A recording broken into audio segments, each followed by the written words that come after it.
Yo, what is good, YouTube? Welcome back to another JC2K video. In today's video, we are going to be talking about the brand new Spark content coming tomorrow to NBA 2K24 MyTEAM with two Dark Matters Zion and Dark Matter Jeremy Lin, because that's what everybody was looking for, a Dark Matter, another free point guard, as well as Galaxy Couple, Tyson, Chandler, Tobias Harris, Podziemski, and Trevor Ariza. Some of these cards are pretty interesting to me, especially Tyson Chandler. Not to mention, well, honestly, I'll go through and talk about each one individually here in just a little bit, and I think most of them have redeeming qualities. But I am still kind of annoyed with the lack of size of the cards they're dropping. A 6'7" small forward and a 6'3" or 4 point guard, like not ideal size-wise in my personal opinion. Not a horrible drop, first drop of the season for free content, and obviously we will also be getting round 2 content tomorrow, which I'll have a video comment on that here in just a little bit because I don't talk about that here at all, but that's not the point of this video. In this video, we're going to talk about each of these cards individually, and I mean, this is not a bad content drop. I just think, I don't know. I think it is saved by the opals being interesting and having the potential to be pretty good as well. The Dark Matters themselves, like, are not exciting, especially Jeremy Lin, because honestly, Jeremy Lin is like, even if he is good, he's still not that good, if that makes sense. I don't know why it's not letting me pull up stats, badges, and animations for Jeremy Lin right now. 2KDB seems to be not working. But overall, I do think, like, I don't know, He's what, 6'3", 6'4". His release, if I remember correctly, on his Pink Diamond was not that great. I don't know why 2KDB is just actively not working right now, but yeah, I think 2KDB is just down. All right, well, I guess we're not using 2KDB to look at previous stats and animations and stuff. But point being, Jeremy Lin, you got yourself a smaller point guard who did not have an elite release, and I think even if they do change his jump shot, which I'm not certain they will, I mean, fine, but like, even if he's souped, he's still worse than some of the other free point guards they've already given away over the past season. Like, I just find it hard to expect him to be super duper exciting or super duper good. And honestly, it's the exact same with a guy like Zion, who's just only 6'7", and that's not big enough at the small forward position at the end of the day. Now, Zion did have tray fade on his opal. I'm so annoyed that I can't look at these stats and badges, but Zion did have tray fade on his opal, which did help. And that means I'm sure he will also have that on his Dark Matter. The only way that Zion is truly exceptional is if he gets his jump shot changed. If he has the same jumper that he has right now, he is going to stink. Plain and simple. Like, he's just not going to be very good. But if they do change his jump shot, he does have the potential to be a very good card. Despite only being, what, 6'7", I still think he could still be a very, very good card if he does get a changed jump shot, because he already does have a good fade, and I'm sure he will get upgraded SIGs from what he already had, which I think were semi-okay on his last card. It's been a while. Zion's last card was what? Was it season 4 or season 5 as the Pro Pass player?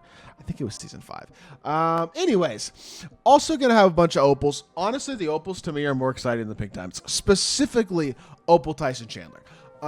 There's just something about Tyson Chandler in my team this year. His Pink Diamond was legitimately one of my favorite cards that I have used all year. Now, am I a little bit biased towards Tyson Chandler? Maybe, because he's a Mavs legend and he helped us win our first title in franchise history, which hopefully we're going to take another one home here soon.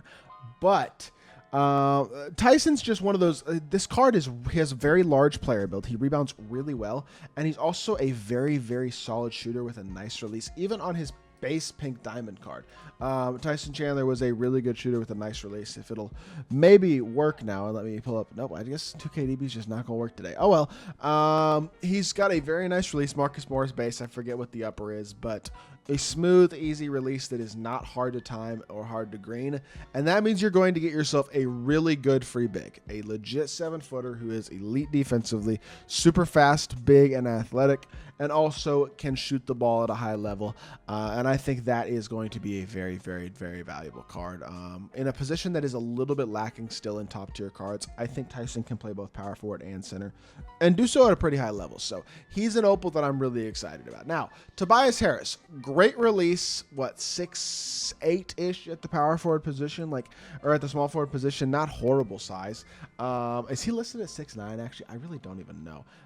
Again, 2KDB isn't working, so I can't look up what they have listed at in game. I could pull it up on my console, but I don't even have 2K open. So Tobias Harris, I know his release is good. That is the one thing that I have been able to say for a few years, is that his release is always good. This year, I remember knows no different. With that being said, I do think with this card, you're likely going to be more so lacking SIGs and lacking defense when it comes to truly elite small forward play, plus maybe a little bit of size. Like, he's not going to have the interior defensive ability nor the playmaking ability I expect that you would really like from a top tier small forward. But I do think in terms of just pure catch and shoot ability, he will be really good, and I wouldn't be surprised if he's still a pretty darn solid card as a whole because of how good he is as a shooter, and because at this point in the year every card gets souped. So he's going to, I would assume, be a solid defender even if he's not exceptional, and probably have decent SIGs even if they're not elite. So definitely something to keep in mind there, is that he may still wind up being a pretty solid card as another free Opal, but I don't expect him to be as good as Tyson Chandler. Opal Brandon Podziemski, B-Pods, congratulations to him. Made all rookie first team. So congrats to B-Pods and Podziemski. I remember his Emerald is still my favorite Emerald card in the game. That is not, I know that's a random thing to say, like, who cares about Emerald cards, but I will tell y'all, without a doubt, my favorite Emerald card that I've used this year is Emerald Brandon Podziemski. And I think his release is really nice. It's a smooth, fast release that on very quick will be really good. He should already, I would think, have decent SIGs, and hopefully they get a little bit better. Hopefully he gets an improved behind the back and just overall gets really souped up animation-wise, because he's only 6'4", maybe 6'5", but I do think this card will be very fun to use, and obviously he's a very popular name as well. Obviously playing for the Warriors and stuff, I think Podziemski has built himself a bit of a fan base during his rookie year. So not only will that card likely be fun to use because his release is very glitchy and very good, but also I do think that he I don't know. I think he's got the potential to actually like be solid enough, just because his animations are really good. Like, I think he'll just be a solid card. Galaxy Opal Trevor Ariza is a 6'8" shooting guard small forward, so that provides value.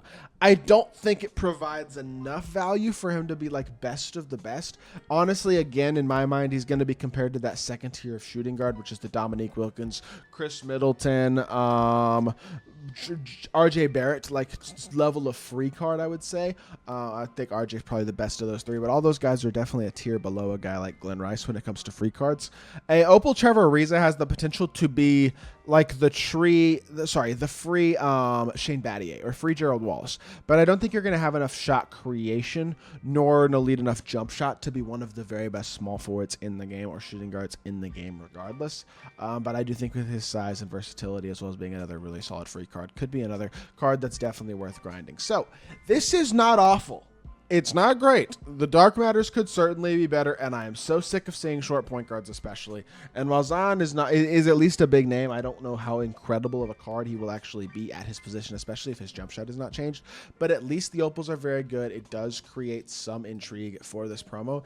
And I mean, it certainly could be worse, is what I will say. It could also be better, but I do believe it could certainly be worse, and I'm honestly pretty interested to see what these cards look like tomorrow. Tyson Chandler saves it for me, though. This card's going to be a monster, like legitimately. Him getting an Opal is basically the equivalent. That's the card I'm most excited for tomorrow. He's going to be Dark Matter-esque in every way. That card is going to play insanely well, despite only being an Opal. So I'm excited about that card.